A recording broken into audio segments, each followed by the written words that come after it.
विभा और विराज दोनों एक ही मोहल्ले में रहते थे। बचपन में साथ साथ खेलते, स्कूल जाते। दोनों के परिवारों का आपस में प्यार भी बहुत था।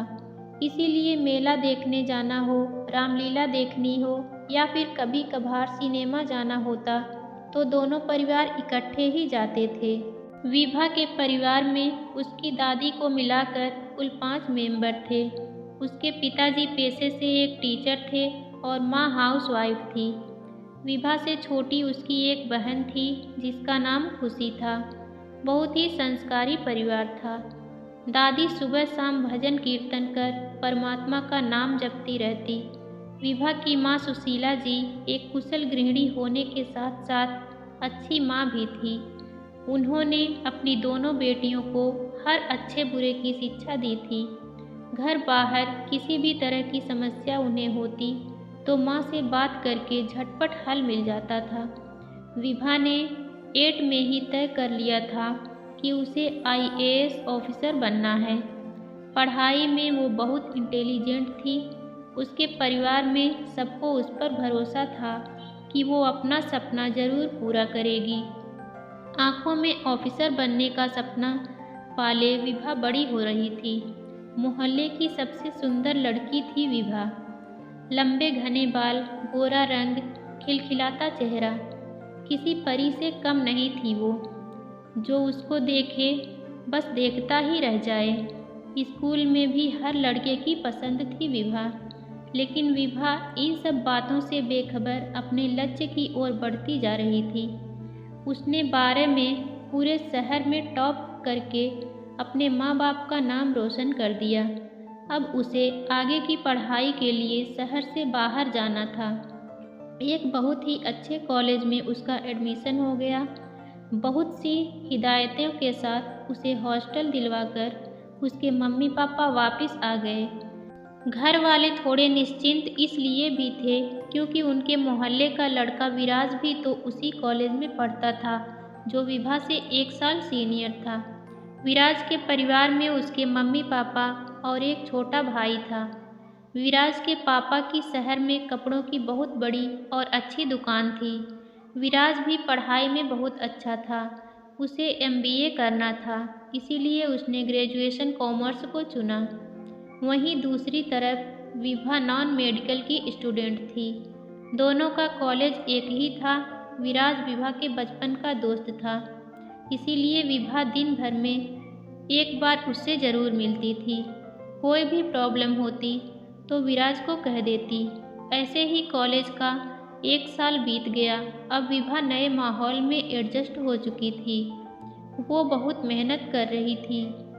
कॉलेज में उसकी अलग पहचान बन चुकी थी। इसके कई कारण थे। पहला, एक तो वो बहुत ही सुंदर थी। एक उसकी सादगी और उसकी इंटेलिजेंसी के तो सभी कायल थे। हर कोई उससे दोस्ती करना चाहता था। हर टीचर की वो चहेती थी। अपनी माँ को जब ये सब बताती तो माँ को बड़ी खुशी होती। बहुत से लड़कों के ऑफर वो बड़े सलीके से मना कर चुकी थी। उसका ध्यान बस अपने सपने को पूरा करने पर था। इसी तरह 1 साल और बीत गया। उस दिन विराज का कॉलेज में लास्ट दिन था। वो विभा से मिला और उसे अपने दिल की सारी बातें बड़ी सादगी से कह डाली। फिर भी विराज को जवाब तो देना ही था। विभा ने कहा, विराज, तुम बहुत अच्छे लड़के हो।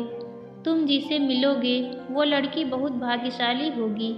लेकिन तुम तो अच्छी तरह जानते हो मुझे मेरे सपने पूरे करने हैं। लाइफ में कुछ करना है। प्यार व्यार के चक्कर में पड़ गई तो कुछ नहीं कर पाऊंगी। विराज ने कहा कि कौन कहता है तुम अपने सपने पूरे ना करो। तुम तो सब करो जो करना चाहती हो। मैं अपने मन की बात तुम्हें आज भी नहीं कहता, लेकिन मुझे MBA करने लंदन जाना है। जाने से पहले तुम्हें सब कह देना चाहता था। मैं तुम्हारी हाँ का इंतज़ार करूँगा विभा। इतना कहकर विराज वहाँ से चला जाता है। विभा थोड़ी देर उदास हो जाती है, फिर सोचती है कि अगले हफ्ते घर जाऊँगी तो माँ को सब बता दूँगी। अगले हफ्ते विभा घर चली गई। अब की बार थोड़ी खोई खोई सी थी। माँ ने ये बात तुरंत भांप ली कि कोई तो बात है जो विभा बेचैन लग रही है। डिनर के बाद सब काम निपटाकर माँ बेटी छत पर चली गई। वहाँ जाकर माँ ने विभा से उसकी परेशानी का कारण पूछा तो विभा ने झट से वो सब बातें बता दी जो विराज और उसके बीच में हुई थी। विराज एक अच्छा लड़का था, घर में सभी उसे पसंद करते थे। उसकी माँ ने विभा को समझाया, अभी तुम अपनी पढ़ाई पर ध्यान दो, इसमें परेशान होने वाली कोई बात नहीं है।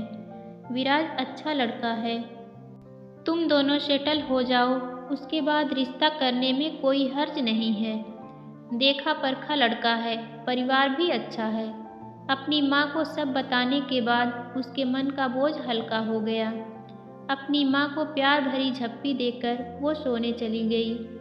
कुछ दिनों बाद विभा को अगले सेशन के लिए कॉलेज जाना था। सारी तैयारियां करके उसकी मम्मी पापा उसे हॉस्टल छोड़ने चले गए।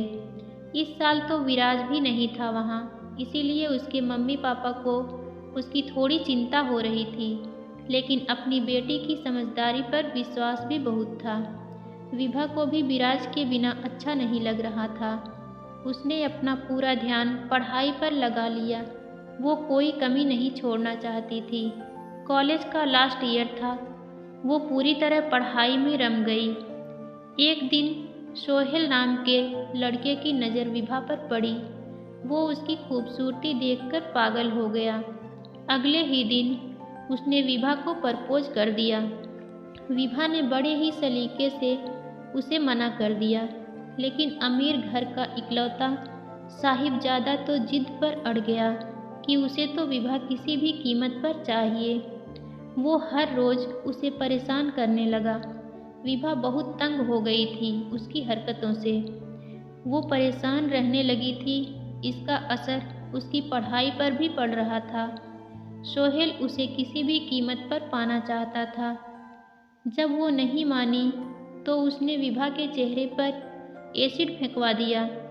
इस हादसे के बाद विभा की जिंदगी बदल गई। उसने जीने की उम्मीद छोड़ दी। हमेशा हंसती रहने वाली विभा की आंखों से आंसू नहीं सूखते थे। उसके परिवार से उसकी हालत देखी नहीं जाती थी। 2 साल बीत गए, लेकिन विभा तो जैसे पत्थर बन गई थी। उसका आत्मविश्वास खो चुका था। अपने आप को शीशे में देखने से डरती थी। इन्हीं सब के बीच विराज का आना हुआ। जब उसे विभा की हालत का पता चला तो उससे मिलने चला आया।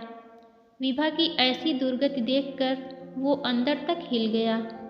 उसने अपने आप को बड़ी मुश्किल से संभाला, बिल्कुल नॉर्मल होकर पहले की तरह बातचीत की और अगले ही दिन अपने मम्मी पापा के साथ विभा के साथ शादी का प्रस्ताव लेकर विभा के घर आ गया। विभा के परिवार वाले उनकी अच्छाई से अभिभूत हो गए। विभा ने विराज से अकेले में बात करने की इच्छा जताई। विभा ने विराज से कहा कि तुम क्यों अपनी ज़िंदगी बर्बाद कर रहे हो? तुम्हें तो एक से एक लड़की मिल जाएगी विराज। तुम्हें मुझसे सहानुभूति है, तुम इसीलिए मुझसे शादी कर रहे हो ना? विराज ने कहा, हाँ मानता हूँ कि एक से बढ़कर एक लड़की मिल जाएगी, लेकिन तुम हो विभा। मैंने तुम्हें चाहा है, केवल तुम्हें। मैं तुम्हें आज भी उतना ही प्यार करता हूँ जितना पहले करता था, और तुमने जो सपना देखा था वो तुम अब भी पूरा कर सकती हो। मैं तुम्हारे साथ हूँ। विभा की आंखों से आंसू बहने लगे। वो विराज के गले लगकर खूब रोई। रोते रोते कह रही थी, मैं दुनिया की सबसे खुशनसीब लड़की हूँ जो तुम जैसा हमसफ़र मिला।